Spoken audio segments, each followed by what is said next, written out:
What up, Tribe TV? It's Hato from Now Let Me Stop. We're going to be bringing you another film review, Mandalorian Chapter 11, The Heiress. Make sure you like, comment, subscribe. We're doing a Hemp Box giveaway at 100 subs. Follow us on Instagram, Twitter, and Twitch. We're going to be doing some live streams over there. Let's get right into this video. Mandalorian, Season 2, Chapter 11, The Heiress. Overall, before we even start chopping up as we normally do, how would you say, because we said in the last video, we said it needed to be a banger. You feel me? Yeah. That last episode was really like a slow filler. You feel me? I said I really liked this one. There was a lot of action, and it wasn't like just boring stuff. There was a lot of You know? story content. Yeah, Too. like there was a lot of shit for people that don't know Star Wars. There's a lot of stuff for you to pick up on, for people to give information to you to really like learn the story that they're giving you. So I really thought they did a good job of throwing a lot of details in there, just in subtle ways. Hell yeah, hell yeah.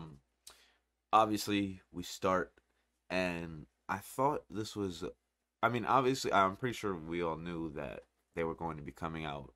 Well, not out of hyperspace because they couldn't travel in hyperspace. A, because the ship was fucked up, and B, because they weren't supposed to because of the eggs. So they were just coming out of I forgot what they called it. It was like fucking Dead Space or whatever it is. That's a game, whatever it was. But essentially, non-hyperspace traveling between planet to planet, very risky. But then it's immediate. Everybody wakes up. At first, I thought Baby Yoda was meditating, and I was like, nah, he's snoring. Never mind.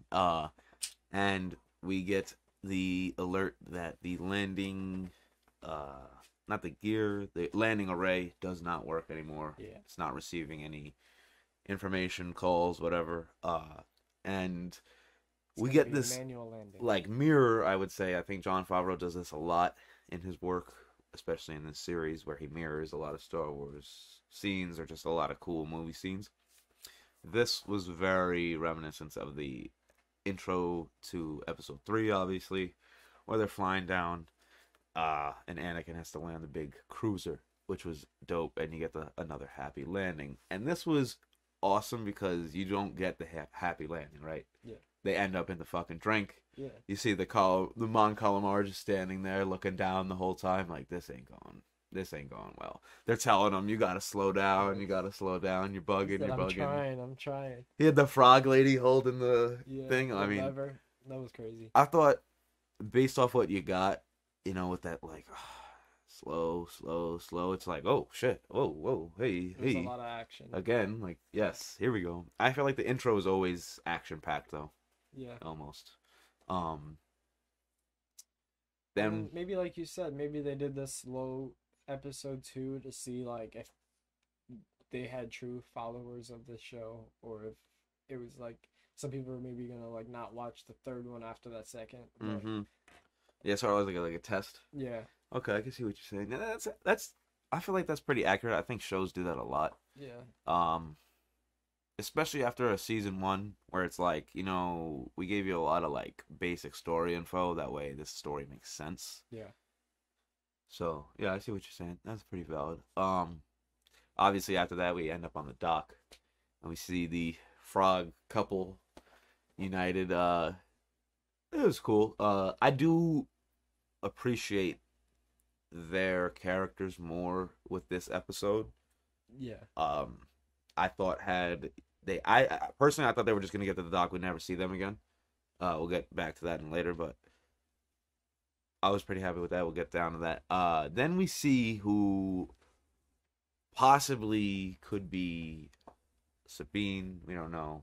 We're not She's sure yet. a lady, just a female in a hood, and she's watching Mando, and then a person walks by, and then she's gone. So obviously tracking him of some sort, and then we see them get into the cantina because the frog man tells them where to find the Mandalorians or who can help them. Yeah, it's somebody that would be able to assist and bring them along the way too. Mm-hmm. And then they sit down, tells them that the seats in there are very scarce or whatever, and he buys Baby Yoda a little clam chowder or whatever the fuck it was. It looked like oatmeal. Like type octopus oatmeal. Yeah. And he starts playing with the food, which I thought was a little funny scene. Yeah, I really like how in this season they're like really showing Baby Yoda to be a baby, because like last season like he was really like involved in a lot of the action scenes, Mm-hmm. and like if he wasn't like fighting in the action scene, it was like he was being targeted, he was about to die, and then somebody came in to save the day. So this time like they're really just showing him like, oh, he's sitting down, he wants to eat food, he does this, he does that, and he's just being a kid. So Mm-hmm. I really like how this season they're showing you a lot. He's just a kid. He's just a kid. He's still the Baby Yoda. Yeah, definitely. I love that. And I love how like simple the like reaction was from Mando. It wasn't some like it was just stop playing with your food. Then he knifes it. It wasn't a knife, then that. He's literally telling him first, like a father figure should, Yeah, stop playing with your food. Let him learn the lesson a little bit. Obviously we see the waiter and him interact. He's not taking off his helmet due to the creed, obviously. And then he pays for information, which ironically is that first payment from the first episode, right? First payment, yeah. Yeah, because he denies the Imperial credits. He says, I can give you Mon Cala, whatever it is. I forgot the name for their currency, but he takes it. And I thought that was great, just like a little loop back. Yeah, you know. That's what they've been doing a lot too, which is really cool. That a lot of shows usually do like later on in seasons, not first season to second season, more like first to third or fourth. Yeah. But it's really cool how they're showing it, because maybe they will bring this on for a lot of seasons. So like, because if they're showing a little pieces early, maybe like the really big details or Easter eggs, they're just setting it up and just like leading you down past, and maybe they're just gonna turn and go a different way and then just do something else. So definitely. maybe that's probably what they're going with that shit too. Yeah, and I just love seeing little building things like that. Like when even when they were getting lifted out of the water, right? They had the walkers. Like I thought that was so Star Wars. Like no one else has a crane on a walker. Yeah. You know what I mean? You have fucking guns on a walker. Yeah. Okay, that makes more sense. But that was pretty cool. We do see in that cantina scene, one more thing I want to talk about was just like how like I feel like Mando was just staring that dude down the whole time. Yeah. Just like, what are you doing? Where are you going? Yeah. Who are you sending me to? But he does say that he can take him to the Mandalorians or to some Mandalorians, but he has to on a few-hour boat ride. He has to pay up. It's gonna cost him. It's gonna cost. So the Quarren eventually bring him out on the ship with the child, and they are feeding a mother Quarren, which is I don't think that's ever been seen before. We actually didn't really get to see it. You only got to see the teeth, like the mouth-ish face area.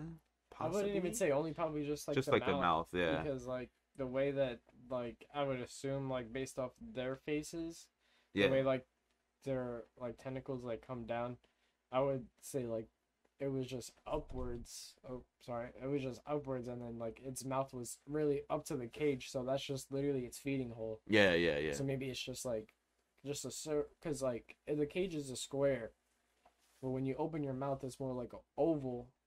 So it's probably like there's like a little leeway on the sides for some like, side face, but not the whole. Definitely. But then we'll get to it. But that little creature at the end had like the eyes on like the face part. That's what I didn't know if they were the same thing or not. But we essentially see Mandalorian get set up. Yeah, right? that was their trick, I guess. The whole plan, like the whole time when Mando walked in the restaurant, that was his go. They want the Beskar. They want his armor, which is a reoccurring thing this season, not just from last season. Yeah, everybody wants Mando. It happened in episode 1, the intro of episode 1, and now this is pretty much the second sequence of episode 3. So maybe every odd episode get like a I'm coming for the Beskar type thing. Okay.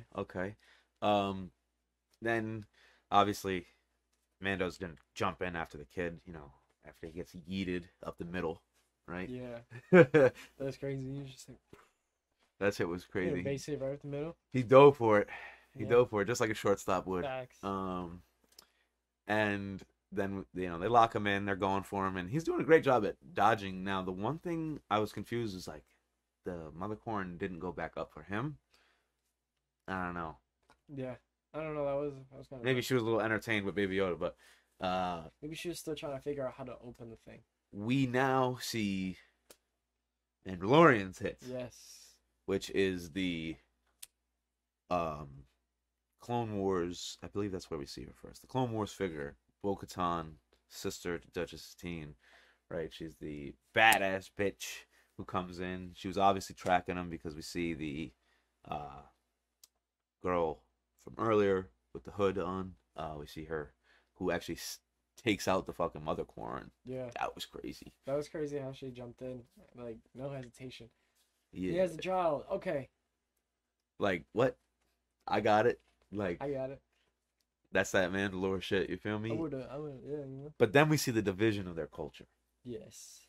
which I thought was really cool because when the series had started, I was a little confused because it was like you can't take the helmet off. Although I've seen Mandalorians without their helmets on, right, or helmets on, whatever. So I was like, okay, like, and it's like a different little area, little tribe or something. Like I'm not really sure. Now we get what it is, and they said the Watch. She calls it a cult. Yeah, right. Those are her words. Her words, not mine. They said that they broke away from like Mandalore itself. She's from Mandalore, and they went to I forgot. I think it was one of the moons around it, essentially, and they wanted to bring back the ancient ways of Mandalore, and then she essentially asked for his help there, right? If she would join him on his mission, on her mission to pretty much retake Mandalore, regain the throne for her people, and control the planet. She'll help him reunite Baby Yoda to his kind. That too. And yeah, he says, "Fuck no, you're not a Mandalorian," yada yada yada, and just dips. Yeah. Which is badass. I would love a jetpack, man. Yeah, well, because she kind of called him out. She said, like, that's kind of like the wrong way. And he said, no, there's only one way. It's the way of the Mandalore. So he was just like kind of proving like what she was trying to say to him, like back at her. Like, you're trying to say like there's only one way to do this. And then he's literally trying to follow those same codes. Yeah. Just little different ways that they do it. So it's just like, he's just like, no, I'm only doing it one way. And that's the way that I was taught. Maybe she was taught differently. That's everybody growing up. Everybody's taught different shit. Right. You know things that are supposed to be done, and you do them differently than the next person. They can't teach you how to do it differently because that's how you were raised by whoever you were raised by.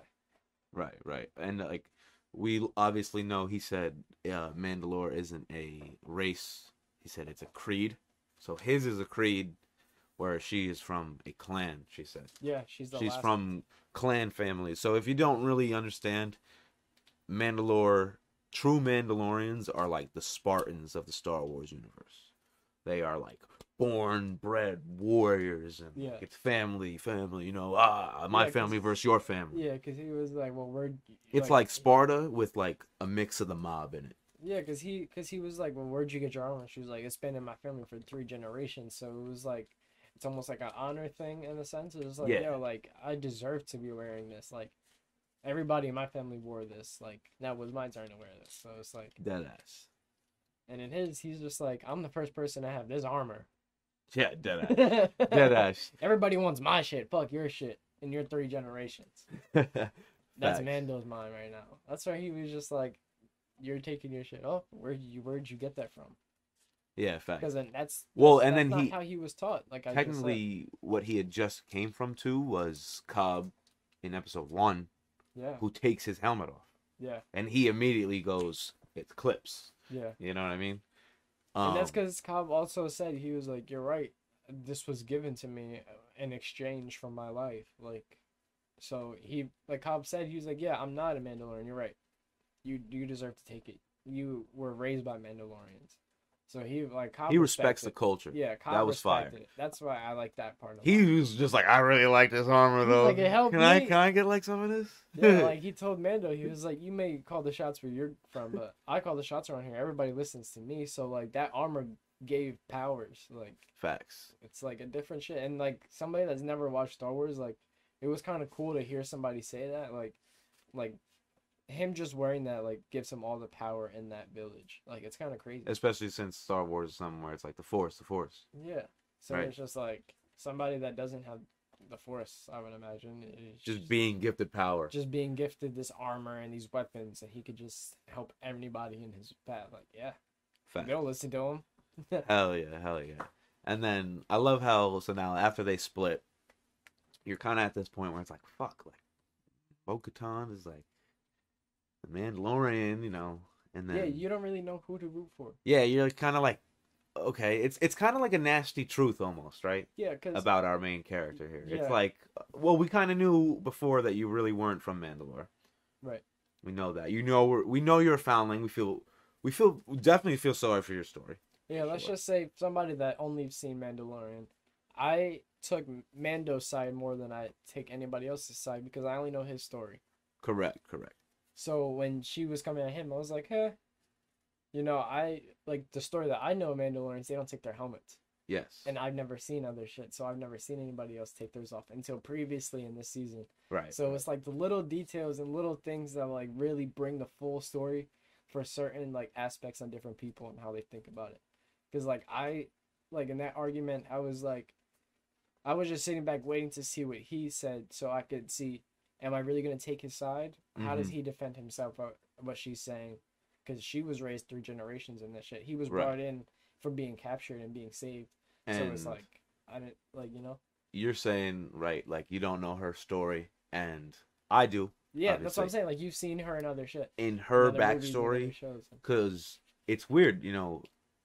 Mando's parents get taken from him, literally damn near in front of him. Right. Just the door was closed. So he's from like a kid early, damn near completely alone. Bo-Katan, little different. Her parents, I believe, were dead by the time her sister had taken the throne of Mandalore, and she changed the entire planet from this Sparta like boo boo, you know, like wartime civilization or whatever culture, and they were peaceful. Anybody who was a Mandalorian was banished off the planet. They had to go live on a moon or whatever. And So they turned to monks, basically. kind of. Well, some of them turned into criminal organizations. Then you got these. So you got, and then Well, you have because Bo-Katan who kind of just went shadow. I just said that in a sense because monks, like their aspect is like we don't attack, we'll just defend. Like we don't attack anybody. Right. We'll stand our ground, but we're not gonna go out and do. We're not gonna go looking for war. If Yeah, war yeah, comes to yeah. us, we'll fight war. We're not gonna go to war. Kind of, but they're always looking for a fight. You know them.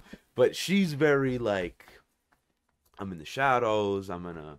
I'm gonna plant my moves. I'm gonna watch you, because this isn't the first time she's popped up on someone or maybe sent a scout. She's popped up on Obi-Wan. She saved Obi-Wan in the Clone Wars. She's popped up on Ahsoka, saved Ahsoka in the Clone Wars. Like, this isn't a new trait for Bo-Katan to just come out of nowhere and just be like, I'm in your deck now.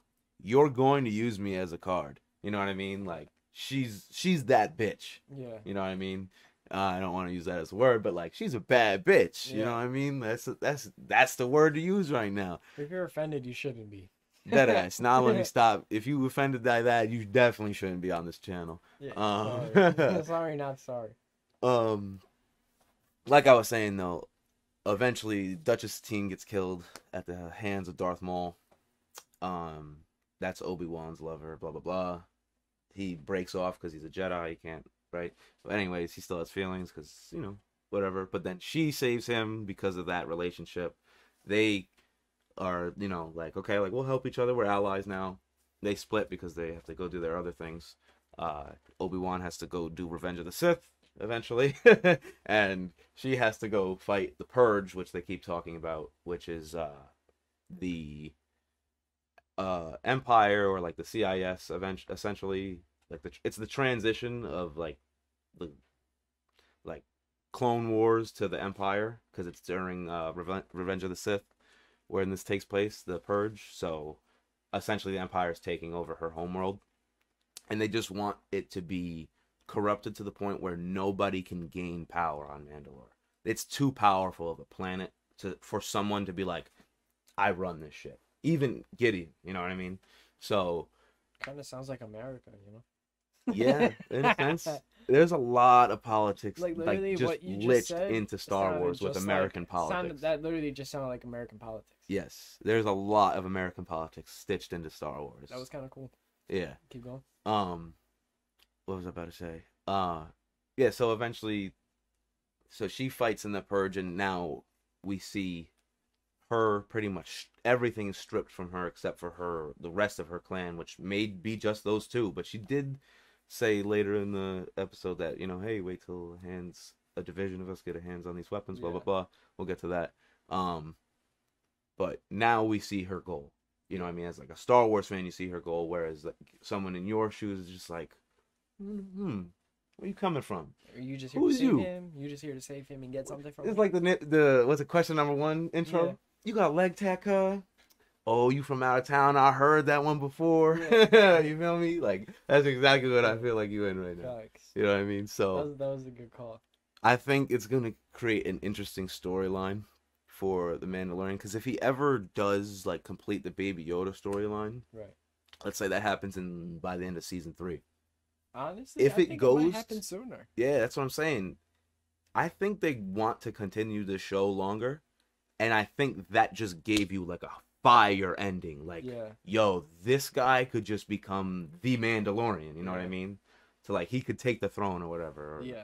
And honestly, I think that would be a dope ass conclusion, especially if you put like, let's say, Baby Yoda concludes at end of season 3. Like his arc is done. Maybe we don't see him at all through season 4, and it like the last season is season 6. But we see him come back, and it's been a few years now, and it's like, oh, you got a lightsaber. You've been training with Ahsoka. Like, you know what I mean? Like that would be really dope.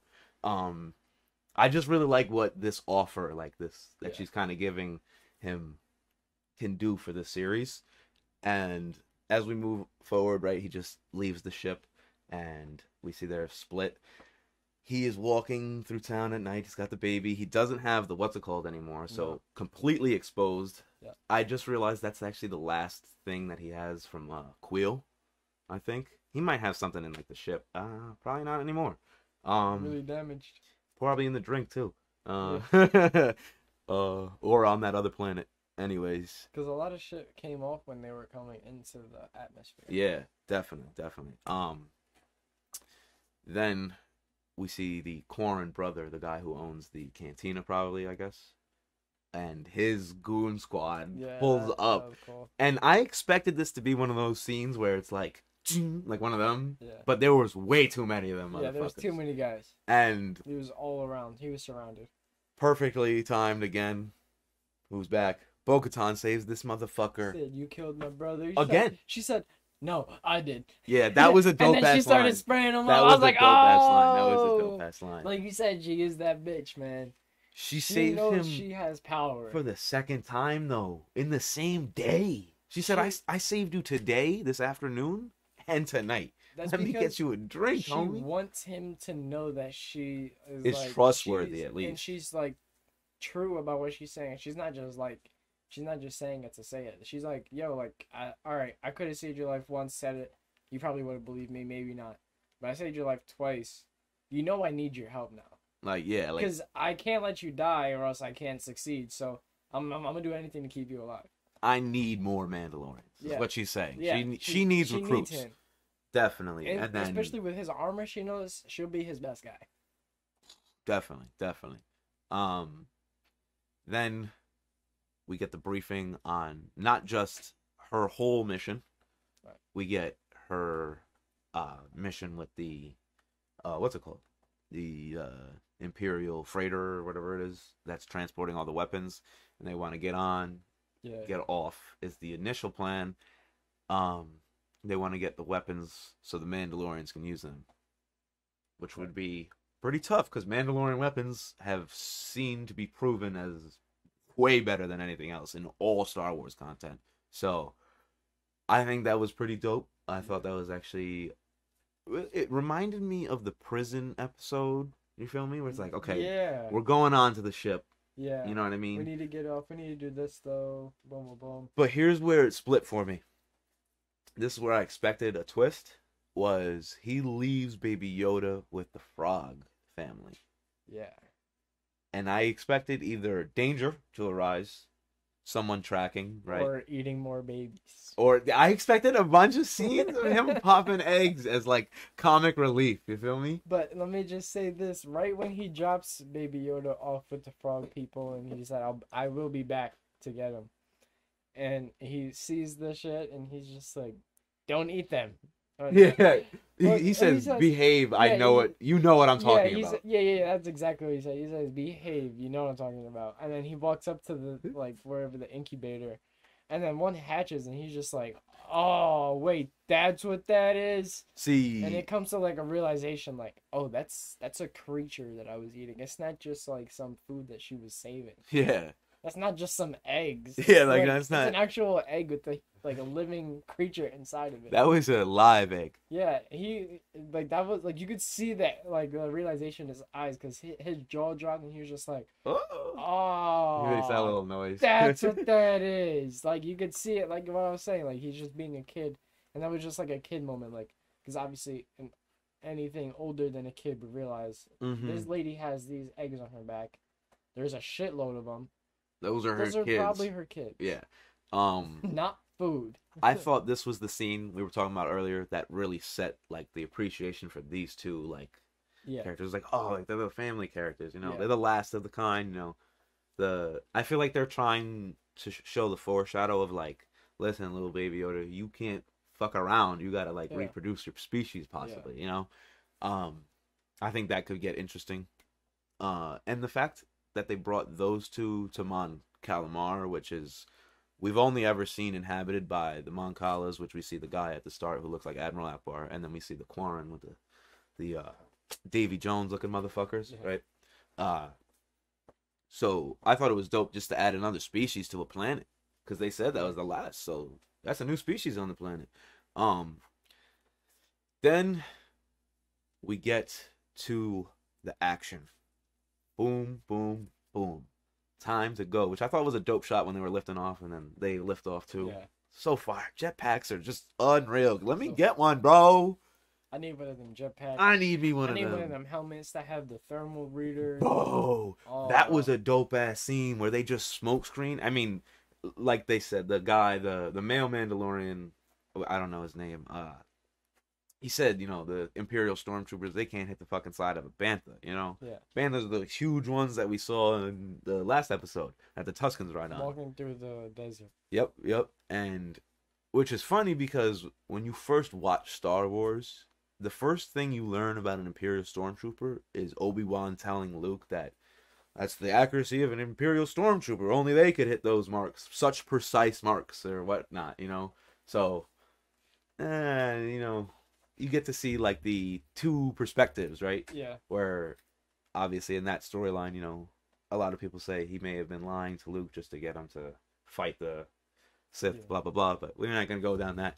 I just thought it was interesting to see the two perspectives. Obviously, most people think stormtroopers can't aim. We saw that back in the Bill Burr episode, the Prisoner episode, where he makes the I wasn't a stormtrooper, wise ass. Yeah. You know what I mean? That was a great ass fucking one-liner from him. So I just love the stormtrooper bashing and the fact that when they get into that first scene, like, holy shit, that Sabine, or maybe not Sabine. Actually, I do have the cast. What's her actual name?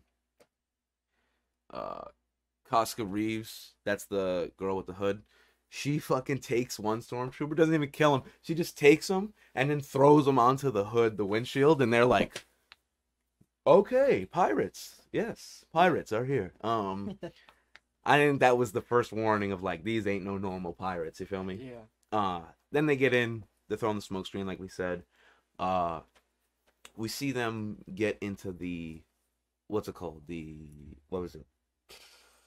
What was it? The cargo, Yeah. the cargo bay. Yeah. And the captain of the ship is locking down the hatches. He's sending squads around, you know. Yeah. You have the little lieutenant in there. He's like, oh, we got this. He has his little blaster. Yeah. The one thing I didn't understand, you're in a room filled with Mandalorian weapons. Break those goddamn boxes open, man. The fuck is wrong with you? Pistol. You're using the E11s? Come on, man. Those aren't doing shit. Man, come on. And you got the little... He fires one shot. This was the best scene I think I've ever seen. Where he fires one shot, takes cover, he goes, close the doors. Close the doors. Which ones? Which ones? All of them. Close all the doors. All of the doors. And I thought this was like a big moment for Star Wars, which is like the Empire's crashing. You feel me? Like the stormtroopers like are almost lost in their chain of command, where it's like, you know, if Vader tells me something or the Emperor tells me something, I have to do it. You know, it's the Empire. Or like my highest ranking officer tells me something, I have to do it. Now it's like, are you even my highest ranking officer? Like, you know, like I feel like there's some question to it. Did you get these commands from somebody? Yeah, like, should I do this? Like, you want me to lock the door? Which we see becomes a mistake because they lock the Mandalorians. All 4 of them get locked in the cargo control bay, and he makes the call over to the captain. He's like, yeah, we got him locked, pinned in the cargo control bay. And he just goes, where? And then, boom, they're getting sucked out. And then that's when the guys in the cockpit realize, oh shit, there's Mandalorians on. Oh yeah, they actually got the radio in right before they got sucked out. He goes, because right when he sees them, I see them, they're Mandalorians. And then their faces, they're just like, they light up. They're shit. like, these aren't pirates. Yeah, the guys driving the ship were like, oh, fuck. You could they look younger, way younger than that captain, like way younger. So they're like fresh meat. Yeah. They're just looking for jobs, trying to move up the, you know. I'm just flying the ship. I'm not gonna get fucked up. You're wrong. Come on. Now we also see the stakes get risen. Yeah. Because the one pilot he's like, oh shit. He calls in so pussy at first. He's like, copy. Do you read? And then I'm just like, you're such a bitch. And then Bo-Katan answers. I expected her to be like, yeah, this is Bo-Katan. Like, I'm gonna come kick your ass. Like, none of you are surviving. Blah blah blah. Like all that. And then she was just like, no. And then they were like, you can jettison shit. Like blah blah blah. And she was like, well, we're not jettisoning anything. We're taking the ship. Yeah. And then they cuts to Mando, and he's just like, what? Yeah. He's like, I did not sign up for this. And then he tells her, he's like, you're changing the agreement, and you just keep changing shit. And she was like, this is the way.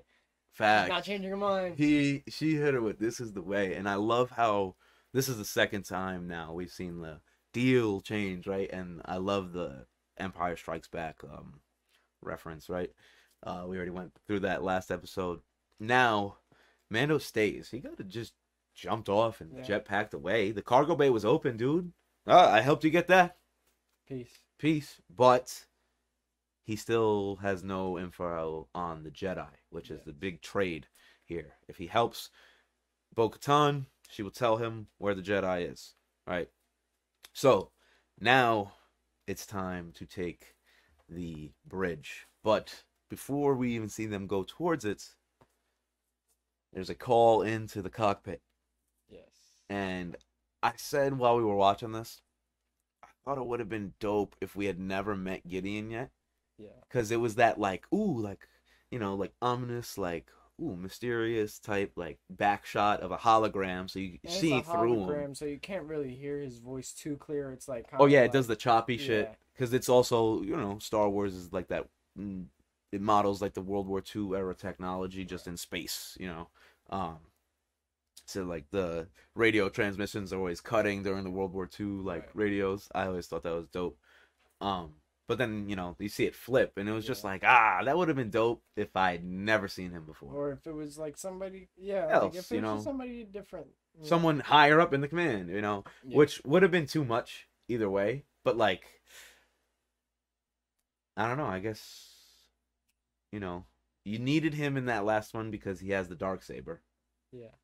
And, you know, you needed him just because you needed to kill, what's his name's character? The client, Herzog's character, the old white Maybe dude. It was just to show, like, oh, this guy, remember this guy from the first season? He'll be here in the end of the season. Yeah, he's still the main villain. Yeah. Yeah. Yeah, I see what you're saying. Kind of like a Ozai. Yeah. type. Yeah, because it's just Because they like, kept him anonymous for a season. yeah. And then it was like once his face was shown, It was blatant. and then it was just like, oh, it's this guy again. It's you. It's Right. this guy again. Yeah, so maybe that's where they were going, like, because like maybe for like some followers it was just like, oh shit, like what's gonna happen to Mando? Is he going straight for Mando, or is he going after all four of them? Like, what's going on? Ooh, yeah. Actually, that's a fact. I didn't even think about that, but I did think about that while I was watching. Was Mando's on the ship? That high stakes. Gideon's like, I need actually that ship intact right now. I need those people on that ship captured actually, but he doesn't know, right? Yeah. So, and obviously that captain doesn't even know who that is. He actually hasn't even seen his face yet. Now we see those two pilots. They're starting to look at each other like, what the fuck is going on? What are they talking about? And he just says, yeah, long live the Empire. And then, oh yeah, long live the Empire. Ducks the call. He goes, Pew, pew. yeah, because he said he goes, you know what to do, right? And then the two pilots, they just looked at each other. We're like, we don't know what the fuck to do. What is that supposed to mean? So that part was, I guess that part was really cool. Like, it was just like they had already had that like plan B. Mm-hmm. Like a contingency. Yeah, like, yo, this shit goes down when I call you. Like, if you need to, plan B, you know what to do. Kill these guys. You gotta take over. Yes, and then obviously the stakes are now going down literally because he's taking the ship down. That's the order. He's going to destroy the ship and the packages in it. So, losing altitude quickly, Bo-Katan has a little, I guess, altitude tracker, whatever. That's dope. They need to get to the bridge. There's a whole like squad or something in front of the door. Yeah. Heavy repeating blasters, and the Beskar comes in handy. Yeah, the absolutely shining Beskar of Mando. Just like, I thought this was a little OP. Takes the little shits in his arms and just like runs, taking all the shots. Yeah. All the shots, and then he jumps on the ground right before he lands. He tosses them at the shoot. He's just like, oh fuck, and they just blow up. Yeah. That shit's so fire. I was like, yo, what? That's why everybody wants that shit. Facts. Nobody, like, maybe this guy doesn't die.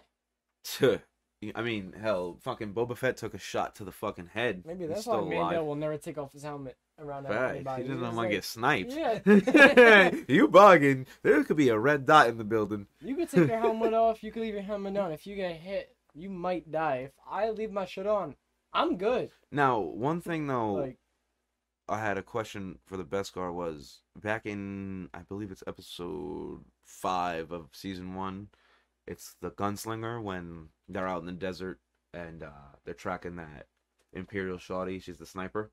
And he says, my Beskar will only hold up at a distance. That seemed a little close for that many blasters hitting you. but maybe it was just a weapon grade. I was about to say snipers have way bigger caliber bullets, faster shot. Right, I feel it. And like I said, if you've ever played Battlefront, the E11's the first gun you get. It's okay. Right. Put some shots in. The damage isn't great. So it's just a regular. It's just a regular gun. Just like a regular assault rifle. Yeah. Essentially. Then we see them take the bridge. Fucking Bo-Katan gets right down to business. Yeah. Mando and what's her name? Casca Reeves are trying to keep the ship up. And right away it cuts straight to Bo-Katan, and she has the little blade out. Yeah. And she said, I might let you live, but you're gonna tell me where he is, yada yada. And then he's like, I'm not gonna do that. And then she goes, you're gonna tell me at least if he has the Darksaber. And he goes, if you're asking, you already know. Which I thought was dumb. If he had said nothing, she would have still been looking for the Darksaber. Yeah. Which she used to bear, by the way. Sabine brought her that in Rebels. I meant to mention that earlier. So she, I believe, probably is the rightful owner of the Darksaber. Right. Yes. So we do see that. Now we learn that that's really what she's after, right? She wants the Darksaber, the heir to the throne, and it's time for Mando to go. Yeah. She gives him the offer. It still stands, which is great. Like I said, that could mean a lot for the series. He dips, goes to get the kid, but before he does, she tells him to go to, I believe it was Corvus, the forest planet. She's gonna go to some sort of village or whatever and meet Ahsoka Tano. So that was our storyline for next episode, or maybe even the episode after. Some shit could happen in between. You never know. May need a new fucking ship. Justifiable for sure. And then we fly out as normal. Well, he goes back and gets the kid, right?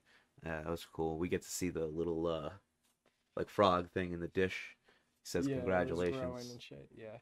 And he's like entertained with it now, Baby Yoda. So I thought overall that was a great episode. The action was awesome, right? But I thought it had so much like storyline. Yeah, so many detail. Just so many like perspectives. Yeah. Right? Now, moving forward, where do you think this could lead us into?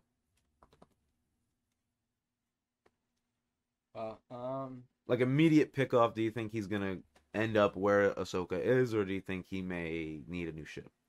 Oh no, yeah, I don't think he's gonna immediately end up there. I think he might even see Hangar Lady again. I think it may be like the next episode might be a longer episode than this 30-minute one, just so they can add a little more shit, so more things will happen. Past two were pretty quick. Yeah, the first one was good, like long. It was like just 40 under an minutes. hour, and then the second one was like 10 minutes shorter, and then this one was like 5 minutes. So maybe they'll give an extra 15 minutes on the next one, maybe an extra 10. Mm-hmm. 45 minutes, hopefully. That'd be pretty so dope. We could see him like find some more info and then get to that planet where she is, or maybe he just tries to go direct. Right. I could see that. Personally, actually I was talking to my pops, he's watching too. He thinks that Baby Yoda's a clone of Yoda, not Baby Yoda. So, and he thinks the Emperor is looking for him, and that Gideon is actually involved with him. I don't believe that Gideon actually is in connect with the Emperor, just because the Emperor has contingency like droids. Essentially, we learned in Battlefront 2. If you play the storyline, you see him. So I think he just responds to one of those. And Gideon actually thinks he's the shit. And I do think Boba Fett is tracking Oh no, I'm sorry. My pop said he thinks Boba Fett is tracking Mando to get not just his armor back. That's what I was going to say. I think he's just trying to get his armor back. But my pops added that he wants to collect on Mando and the child. Yeah. I was like, that sounds like Boba Fett. Yeah. That sounds like the badass bounty hunter we know. You know what I mean? So I think there's like 3 kind of like storylines here, right? You have Mando, Din Djarin, our main character. Then now you have Boba Fett, who is, people are always going to argue, you know, he's a clone. He's not really Mandalorian. He wears Mandalorian armor. He fights like a fucking Mandalorian. Like he's a badass motherfucker. So he's kind of in the mix, right? Where it's like, okay, he could kind of be the Mandalorian if you sort of just think about the title. And now you have Bo-Katan, who is literally the Mandalorian. Yeah. Like she was the fucking leader for a while. So it's like, holy shit, like, whoa, there's a whole lot of powers at play. Yeah, now you have the Emperor kind of in play with Gideon. Yeah. So, and he has the Darksaber, which Bo-Katan's looking for. I'm sure Boba Fett isn't interested in. He does know how to fight with a lightsaber, actually. He's taken down Jedi and used them before. I don't know. I feel like it could end up in the hands of Din Djarin, though. One bold prediction, if I'm going to make one bold prediction right now, I think if Mando is to get the Darksaber, that means Bo-Katan is going to die in the Mandalorian. Which would essentially bring him to being the Heiress, right? The new Heiress. Because he might be able to combine both cultures, right? Which could be like a big lesson for the whole storyline or whatever. And then Yeah, he would have the dark saber. He'd be the guy. You know, he Damn. he'd be the man. But The then good guy with the evil we're sword. also moving towards Ahsoka, which for those of you who have seen Rebels, um, in the ending of Rebels, Ahsoka goes on a hunt with Sabine, who's a Mandalorian, of the Ren clan or whatever. They're friends with Bo-Katan, whatever. Like I said, she brought her the dark saber. She pretty much she was the rightful owner of the dark saber. She got it from Maul, or I forgot how that happened actually. And then Kanan trains her, and she just brings it to Mandalore, and she's like, "Yeah, I don't really want this thing. Like, I like a gun. Like, here you go." And then, More yeah, lethal. Bo-Katan's like, "Yeah, I could fuck with this thing. I could slice you and shoot you. Yeah, that's cool. And fly away. That's dope." Um, I think that's what makes Gideon kind of. Oh, my fault. Beep. Whatever. You won't even know what I said. That's so funny. I'm gonna do that. Anyways, Gideon is like, it just makes him a little whack, you know. It's like he doesn't have a jetpack. Yeah. He's just like, I'm on the ground. I have a lightsaber. Yeah. I don't even have the Force. Well, we don't know that. But I wouldn't see him having the Force. That would be stupid. Leaving off though, that's another Mandalorian I just said. That's a 4-piece power at play. But I don't think Sabine would be doing that. I think she's gonna look for Ezra. Maybe they are setting up for multiple seasons with just this one episode. Because, like you said, they set up a lot of people for the throne. And you see these key characters come back. Right. So, there's a lot of little details that many people didn't pick up on. I didn't pick up on a lot of shit at the first. I just needed some assistance. Hell yeah. That's why I'm here. Yeah. Now off of your theory from last episode you were talking, you were saying that they were going to move, or I think we were talking about in the first episode actually. We didn't really do theories last episode, there wasn't much to talk about. You were saying that they were gonna more go towards finding Baby Yoda's like home planet, like a Dagobah or whatever, and then move on that. Now they're ending up literally at the hands of the Jedi. Or a Jedi, but Ahsoka does love to say the line, "I'm no Jedi," because she did walk away from the Order and never went back. So it's going to be interesting to see her view on Baby Yoda. She does know who Yoda is. She fucking trained and fought with him. She's gonna be fucking freaked out. So maybe I was on the right path for somebody that doesn't know anything. Hell yeah, that's what I'm saying. Because I did say that I did think that they were gonna go try to find the Frog Lady's family first before they found the Mandalorians, and they did that, and then it happened right after they found the Mandalorian. So that was kind of cool. Facts. Honestly, when I saw that and like when they reunited, and then 2 minutes later the Mandalorians come to rescue after he's trying to go find them, I was like, oh shit! And just fell in his lap. He didn't need to go find them; they found them to rescue him. So that shit was pretty cool. Facts. Yeah, I think there's a lot of theories at play here. Yeah. I really do hope that is Casca Reeves and that's just not a casting error. I do have the cast open on my laptop right now. Because if I feel like that's Sabine that ruins the whole Ezra thing. Personally, as a Star Wars fan, moving forward with Mando though, himself, I feel like there's so much at play where it's just like, holy shit, I have no idea what's gonna happen to this dude. Yeah. You know what I mean? Obviously he's gotta be the main character. Yeah. He's gonna prevail somehow, but see him, I feel like being kind of less like strategic right now. Yeah. You know what I mean? He's kind of taking a backbone on that where he's kind of just riding like a survival play. Yeah, and he's like letting things play out before he makes his reaction, opposed to acting on something before, you know? Mm-hmm. Because like before you would see him like go forward and like be the leader and like what's going on, but like in this episode you saw like when they were trying to like move throughout the ship, he was just like looking around, like not being ahead except for that one time where he ran up and threw the shit and everything exploded, but that was only one time throughout that whole episode. Facts. And speaking of which, in that prisoner episode when they were on that ship, he did that little like duck around, and Bill Burr was like, I knew it, he's dipping, and then he comes out of nowhere and he's like, wait, let him do this. Yeah. Like, so it was like That time he took initiative. This time he sat back and let everything play, and let other people do the job. Yeah. Well, maybe that's because he was just like, you know what? This isn't even my This mission. isn't my plan. She already changed the idea. I'll get a couple kills. I'm just gonna stand in the back, and I'll survive because I have the best armor. And if they're in front of me, they'll get shot first. Facts. Maybe that was his whole game plan at that time, but I don't know. I do agree that he's less like tactical right now. Facts. And one more thing I just wanted to ask before we wrap up. This has been a long one. A lot happened in this episode. Like we said, it was a big rebound. It was a short episode, but a big did rebound. a good job of giving you more. Just like they give you like a triple like patty burger. You feel me? Like whoa, that's a lot. It was you know almost what I mean? like there was like 3 10-minute episodes in this one episode. Yeah. Because like you said, like they gave 3 ways that the story could go, and it was only 35 minutes. Pretty bugging.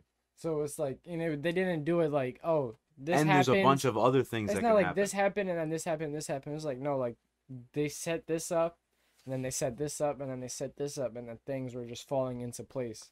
So it was just like, I think the next one will be a little bit longer, honestly. I hope it is. Just because they shoved a lot in the short. I would either love to see, I think, because you said in your theory back in episode 1, we were talking about getting, you said he might get a new ship, and originally when you said that, I was like, damn, I really like the Razor Crest though. Like, I don't know how I feel about that. You know what I mean? But like, we just saw it get fucked up for the past 2 episodes. Yeah. Like, it's in terrible condition at the end of this one. And now he knows how to go take over a ship. Yeah, pretty much. He's done it twice. Maybe they are just like throwing my theories right into my hands. Yeah, seriously, I really could see. Maybe I'm just picking really easy either theories. Him getting a new temporary ship for the next, like, maybe till the end of the season, or like, right. we get the new ship at the end of the season, maybe, or like the Razor Crest gonna get revamped. It might be a little different, like here or there. Yeah. But to a style he might like at least. Maybe he will actually stop on Tatooine to see what's her name again and just be like, "Can you fix this one last time for me?" And she's just gonna be like, "You need a new one. You're gonna need like 5 jobs." You know what I mean? Like, yeah. Maybe you know? she'll give him something, and then like just basing off what you just said, like if he does go there, and she can't do anything, maybe she'll give him something, and then when he gets to his destination, and he's always trying to trade or make money or get a come up, maybe he'll trade that whatever makeshift piece that she gave him for a new ship, and then he'll come back and be like, "You can keep my piece of junk that you just fixed, made it perfect. I'm gonna keep this shit. I'm gonna go ahead on." That'd be pretty dope. What happened to mine? Well, your smaller piece, it got traded. Yeah, facts. Now you can take my giant piece of hunk, because she doesn't really travel that much, for what we see. Facts. So that's true. We don't really know much about her, and we don't even know if she has any ships to give out to Mando. So yeah, she only had the speeder that what's his name had got. I don't even know his name. Fake Han Solo. So overall, this was an amazing rebound episode. I really enjoyed this one. I enjoyed the fuck out of this. I'm just waiting for next fucking season. Week now. Yeah. Easily, and I thought episode 1 was unreal. I was like, yeah. Hold on, whoa! Like this was dope. Just as like an intro, like Boba Fett's back. This is what's going on. Now it's just like there's so many characters. It's crazy. It's like they're giving you a roster. The show is really getting good. Yeah, they just amped it up. Yeah. They gave you that like it's like an album. Like think about it as an album. Like when the track goes down, and you're just like, slow song. After like a hype song, you're like, oh, okay, that's not really it. And then it's just like, whoa, like you got like a heavy storytelling song. Bars in this. Like you went from like Blue Laces to Hustle and Motivate. You feel me? Literally. Speak and mad, like hella info.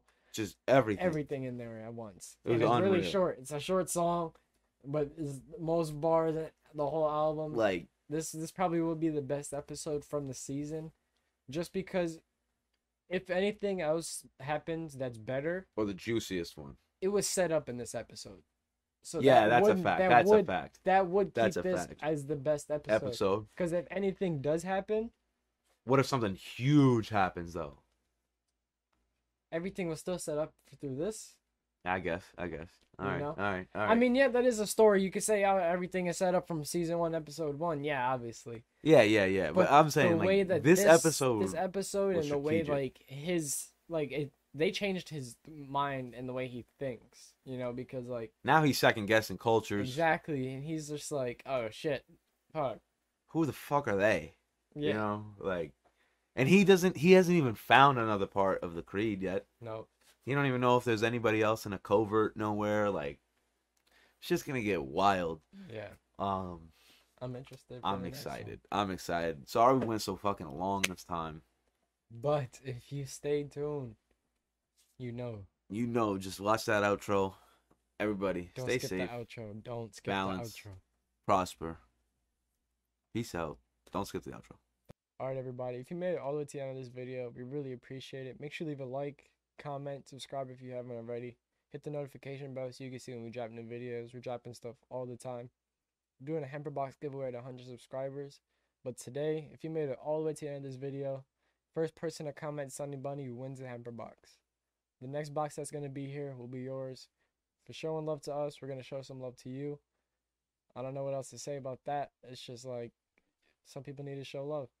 Um, Hit the links down below. Follow us on Instagram, Twitter, Twitch, and stay tuned for more content.